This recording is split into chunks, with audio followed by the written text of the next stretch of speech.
one of the funny things is that people tend to criticize cell phones and mobile phones for everything that's happening and the heightened narcissism. Well, there was a book written about the age of narcissism in 1978, well before the cell phone came around.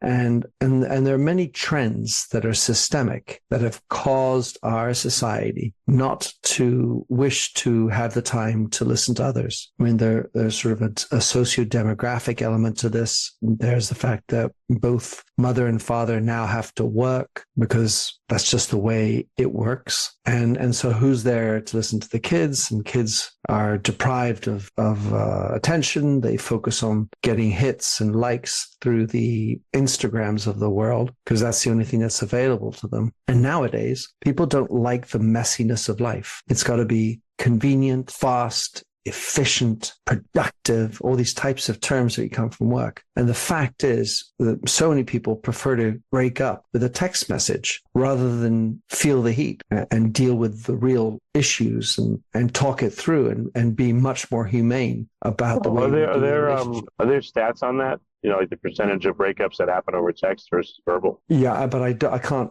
quote them, but I know that there are. I mean, I've something like over half of breakups, and I can't quote, unfortunately, the exact source, but maybe that's something I have to go and find for you afterwards. And by the way, having facts on the tips of your tongue, that's a lost art too, because everyone just sort of relies on your Googles of the world or your ChatGPTs. I happen to use Perplexity the most, but to get all the facts. But having facts, reading, remembering them, bringing them up in conversation on time, on cue, and being accurate about them and their sources, this is also a very lost art. And of course, the AI is extremely capable of doing that, of course, with hallucinations, but far more, if you program it well, and if you think about the idea of humanizing your AI, make sure to quote the source you use, double verify that the source is accurate, that the link works. You just tell the AI to do this. Well, we human beings say, I don't have time for that. And we'd rather spout off our feelings rather than the facts.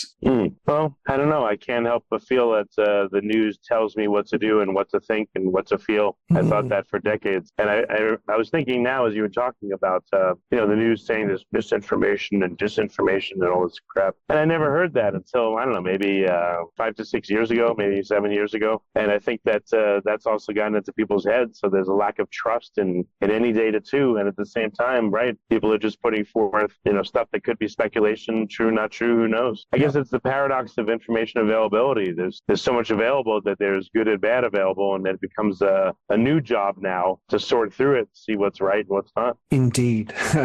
You can, like any data scientist will tell you, you can make the numbers say what you want when you can manipulate numbers to say what you want, facts that are according to what your story is.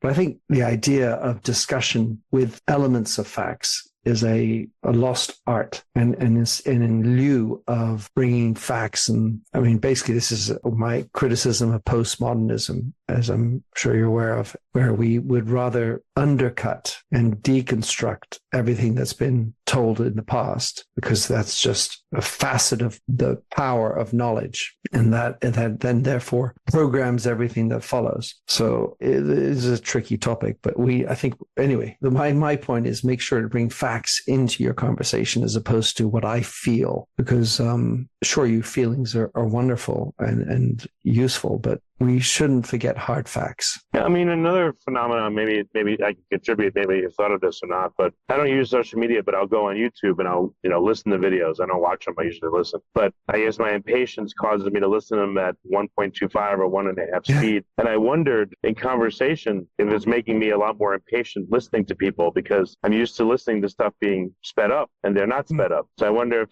how our technology is shaping us and shaping our ability to have empathy and all that as well. I'm not, again, you said people will blame cell phones, but it does contribute. I can feel like my attention is fragmented more than it used to be. And again, all this information or whatever you want to call it coming at you, it kind of blocks out other inputs you might get, let's say from face-to-face conversation.